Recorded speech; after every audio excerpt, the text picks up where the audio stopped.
Hello hi, मी संध्या कुलकर्णी. आज परत म्हटलं काहीतरी नवीन दाखवावं.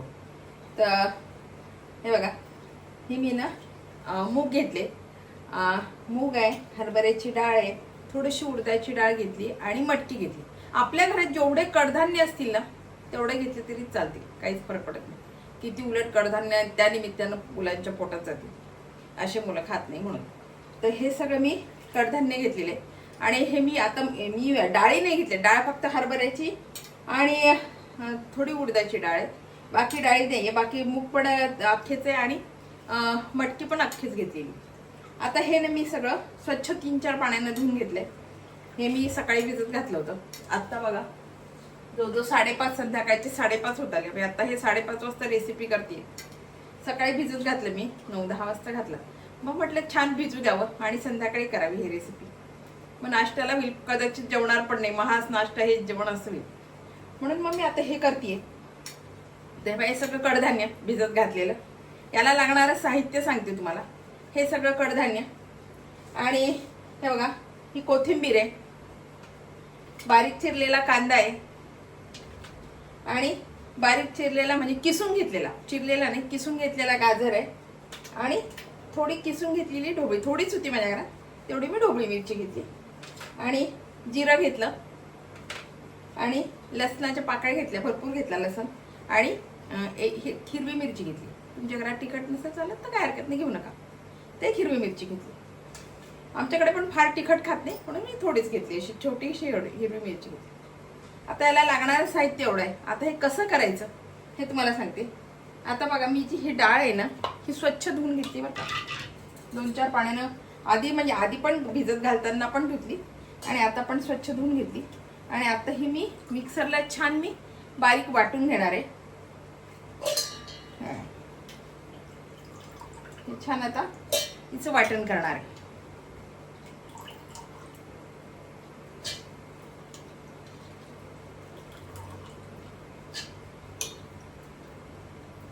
आणि हिच्यामध्ये हे एक हिरवी मिरची आणि लसण. मीठ घालायचंय, मीठ आपण नंतर घालणार आहे. मीठ पण भेटलंय बघा, मीठ पण आहे, पण हे नंतर घालणार आहे. बिना मिठाचं काही होत नसते. काल ढोबळी मिरचीची मी भाजी केली, कोणीतरी मला कमेंट केली की याच्यात तिखट नाही, मीठ नाही. मी लहान मुलांसाठी ती रेसिपी, म्हणजे लहान मुलं मोठे सगळेच खातील अशी रेसिपी सांगितली. आणि बिना मिठाचं कसं कोणी खायलो. मीठ टाकलं तुम्ही. रेसिपी कोण आहे त्या ताई, मला नाव आठवत नाही, तर मी वाचलेली कमेंट. तर त्यांना नीट व्यवस्थित बघावं. मी जेव्हा करते ना तेव्हाच मी म्हटलं होतं की मी आता मीठ टाकते आणि मी मीठ टाकलं. बिना मिठाचं मी कसं करेल, शक्यच नाही. आणि मुलं खातील का? खाणारच नाही मुलं. बिना मिठाचं आपणच खात नाही तर मुलं खातील का? खर्च म्हणतील तुला कळलं नाही का मीठ टाकायचं याच्यामध्ये. मीठ अर्थात सगळ्याच्याच असतेच, प्रश्नच नाही. मिठाचे पदार्थ म्हणजे आपण खारे पदार्थ केलं की मीठ टाकावंच लागते. आणि टाकलंय, तुम्ही रेसिपी नीट बघा आणि मग मला कमेंट करा. मीठ टाकलंय त्याच्यामध्ये, तुम्ही कदाचित बघितलं नसेल, असू द्या, पण मीठ टाकलंय बरं तुम्ही. आता मी हे ना मिक्सर मध्ये छान बारीक करते. हे बघा, हे आपलं वाटण छान. मी सगळे कडधान्य याच्यामध्ये, हे सगळं तुम्हाला जेवढे पाहिजे असतील तेवढे कडधान्य घाला. किंवा मग डाळी घातल्या, नुसते कडधान्य घालत नसेल, डाळी घातल्या तरी काहीच हरकत नाही. भिजत घालायचे आणि बारीक करायचे सगळं. आता हे सगळं मी बारीक करून घेतलं. याच्यामध्ये ना मूग घातल्यामुळे ते थोडंसं हिरवं हिरवं दिसतंय, ते कारण अख्खे मूग घातले मी याच्यामध्ये. हे बघा, आता याच्यामध्ये ना ही ढोबळी मिरची घालते, गाजर आहे किसलेले हे घालते. तुमच्या घरात जेवढ्या भाज्या असतील ना तेवढ्या घातल्या तरी चालेल. आणि हे कांदा घालते, थोडंसं जिरं, मी वाटणात ते थोडं घातलं होतं, थोडं याच्यात जिरं घालते. आणि ही कोथिंबीर थोडी वाटणात घातली तरी चालेल, याच्यात घातली तरी चालेल. आणि आता याच्यामध्ये मी मीठ घालते.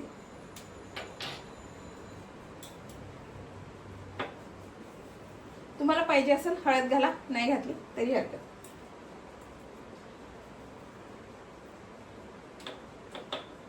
आणि हे छान मी मिक्स करून घेते.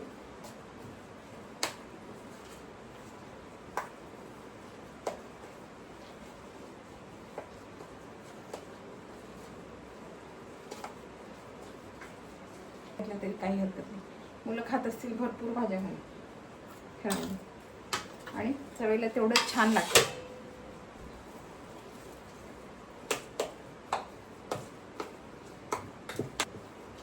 मी थोडी हळद घालते बरं का. मी हळद याच्यामध्ये साहित्य सांगितली नाही आहे, पण आता याच्यामध्ये मी थोडी हळद घालते, कारण आपल्याला सवय नाही असं पांढरं पांढरं दिसायची, म्हणून मी थोडं हळद घालते याच्यामध्ये. आणि आत्ता बघा हे जे आहे ना, हे वाटण हे 2 पद्धतीने केले जाते. एक तुम्ही याचे कटलेट केले छोटे छोटे तरी चालतील, आणि ही अगदी जुनी पद्धत आहे. जुनी पद्धत म्हणजे पहिले काय होतं, कडधान्य होतं ते जात्यावर दळायचे, आणि जे मागचा चुरा राहायचा पाकडून गिकडून काढायचे कडधान्य, त्याच्या डाळी करायची, आणि मग ती जी बारीक डाळ राहायची ना ती भिजत घालून मग तिचं हे करायचे, असं करायचे, आणि मग त्याला मुटकुळे म्हणायचे. तर ते मुटकुळे मी आता याच्यामध्ये करते. ही मुटकुळ्याची खूप जुनी पद्धत आहे. आता हे मुटकुळे मी करते याच्यामध्ये, थोडे कटलेट पण याच्यामध्ये टाकते आणि मुटकुळे पण करते, आणि आपण साधा परोठ्यासारखं करतो ते पण करते. दोन्ही पण तुम्हाला दाखवते. तर आधी मी पाणी ठेवलंय इकडे उकळायला. आता चाळणीला मी तेल लावून घेते छान. बघा या चाळणीला मी छान असं तेल लावलं, आणि आता जे आहे ना हे मुटकुळे म्हणजे अशी मूठ करायची, हे बघा, आणि ही अशी ठेवायची, म्हणून याला मुटकुळे असं नाव पडलं होतं पहिले. याला मुटकुळे अजूनही करतात बरं का खेड्यातून, याला मुटकुळेच म्हणतात, आणि हे असेच करतात. हे बघा हे असे मी, हे बघा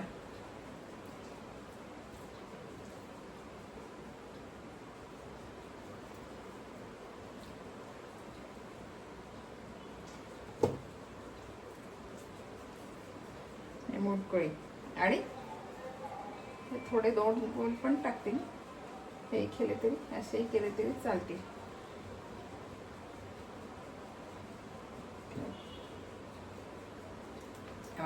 असे करायचे आणि छान वाफवून घ्यायचे. आता मी पाणी ठेवलंय, आणि त्याच्यावर मी हे चाळणी ठेवते, आणि चाळणीवर झाकण ठेवते, म्हणजे छान वाफ येईल त्याला. आणि इकडे मी तवा ठेवलाय. आता तव्याला थोडं तेल लावते.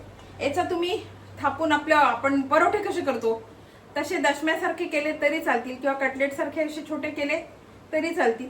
मी आता दाखवते तुम्हाला. थोडं तेल टाकते,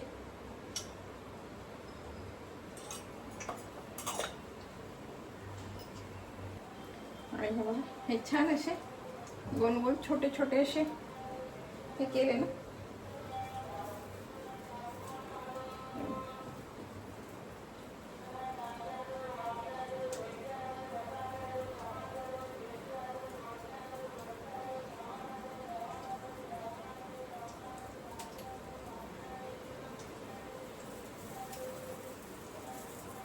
आणि हे छान होऊ देते. आता मग त्याला उलटायचं, थोडं तेल लावते आणि मग उलटायचं. हे बघा मी त्याच्यावर ना झाकण ठेवलं होतं, म्हणजे वाफे ना दोन्हीकडून झाले ते. बघा आपले हे तयार आहे. बघा दोन्हीकडून छान मी शेकून घेतलं, आणि हे तयार झाले अगदी. हे वाफवते, हे होतं का बघते मी.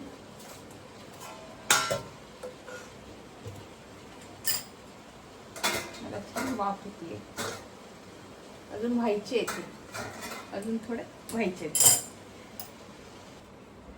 आणि आता बघा हे काढते मी.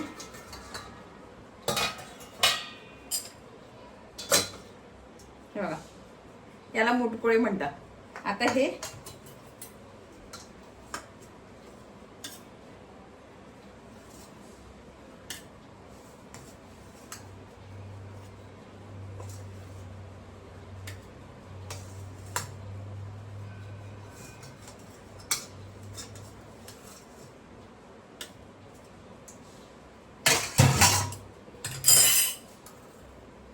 वाकणे ज्यांना तेल कमी खातात, तेल चालत नाही, त्याच्यासाठी हा खास हे छान मी वाफवून घेतले.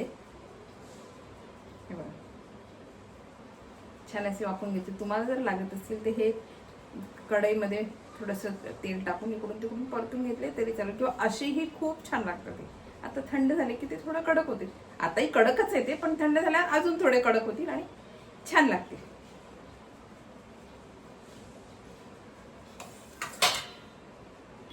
आपले हे मी तव्यावर थोडंसं तेल टाकून परतून घेतले ते हे बघा हे छान.